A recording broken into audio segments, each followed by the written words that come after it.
Okay, so I said in my last video that the Tudor booth was my favorite at Watches and Wonders, and it was, but my favorite appointment that I had in Geneva was with these guys. It was with Grand Seiko. As you guys know, I usually say Grand Seiko isn't my wheelhouse as much. I don't feel as confident talking about them as I do with, say, Rolex or Omega. But this is something I really need to change. We need to talk about Grand Seiko more on this channel. So here's some of their novelties and my thoughts. Let's start with this, the Heritage Collection SPGW 323, and this is the novelty I am the most tempted to buy. My footage really doesn't capture how pretty it is. It's a very soft pale purple and possibly my new favorite Grand Seiko dial. So this dial color was inspired by the Kiri flower, the official flower of Iwate Prefecture. This has a 36.5mm case, a thickness of 11.6mm, and powered by the manual winding caliber 9S64 with 72 hours of power reserve.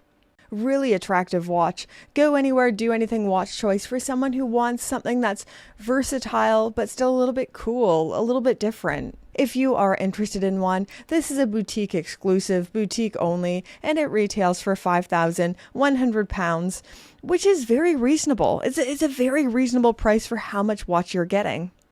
Okay, next watch, and I was really pleasantly surprised by how much I liked this. The Evolution 9 Tentagraph. Now, on the one hand, this is completely impractical for me. It's way too large at 43.2mm. It's a thick boy at 15.3mm thick. This wouldn't be wearable for me personally, but dang it, do I love this dial. I love the sunburst style texture with just a tiny hint of blue to it. It's almost more like a silver blue. This still remains incredibly legible and classic looking without looking like every other chronograph you've probably already seen before. Great specifications as well with 100 meters of water resistance, screw down crown, and of course chronograph functionality. Powering this watch is the automatic high beat caliber 9SC5, giving 72 hours of power reserve. If you've got a larger wrist and you're looking for an interesting, different, something cool, a cool chronograph, I highly recommend trying one of these on.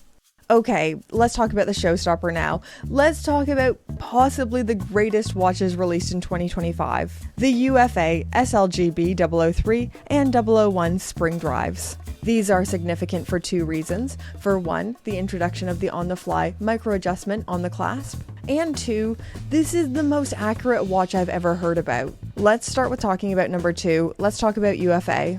So, UFA stands for ultrafine accuracy, which is pertaining to the incredibly accurate new in-house caliber 9 RB2 Spring Drive. This watch is accurate to plus minus 0.3 seconds per day or plus minus 20 seconds per year. I'm not sure if anyone is talking about this enough. This is the first time I've ever heard of a watch that is powered by a mainspring that is so accurate it is easier to talk about it on an annual basis. Now, it is Spring Drive, which could possibly call this into scrutiny as Spring Drive uses a quartz regulation, but honestly, I don't care. This is a huge deal. I'm still excited about this, and it's a friendly reminder that Grand Seiko is always innovating.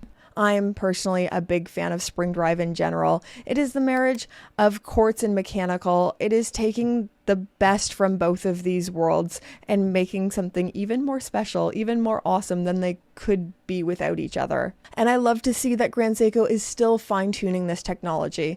That's really exciting. The best is only yet to come. These are available in two different variations, so a more classic Grand Seiko high-intensity titanium model, which is on bracelet, has a more silver dial color and a tempered blue seconds hand. The other variation is platinum, with a more blue dial, but still very subtle color and silver color hands. It doesn't have that tempered blue seconds hand. Both of these have a case diameter of 37mm with a lug-to-lug of 44.3mm, a thickness of 11.4mm, 100 meters of water resistance, and they both have the same 9 RB2 caliber. If I'm being honest with you, my appointment with Grand Seiko made me fall in love with them even more. They were my last appointment of the day, and they were just what I needed.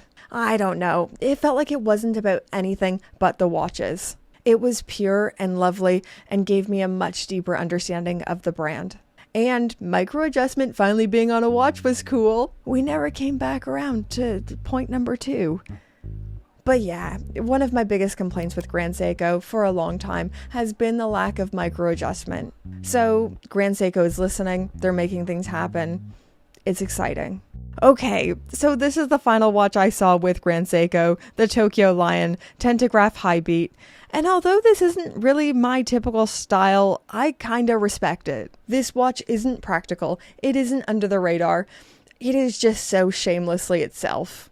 It was inspired by the lion, and I think the sooner you know that, the sooner this completely makes sense.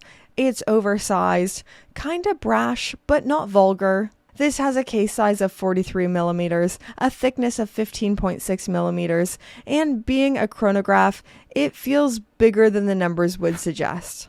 Powering this watch is the 9S C5 high beat chronograph caliber. There's a high level of design with this piece, with a very angular case, paw-like chronograph pushers, and even though it isn't really for me, I know there's going to be so many people who love this. But anyways, guys, those were just some of the watches that stood out to me at Grand Seiko. I'd love to know in the comments down below what model stood out to you. I feel like this has been such an amazing year at Watches and Wonders.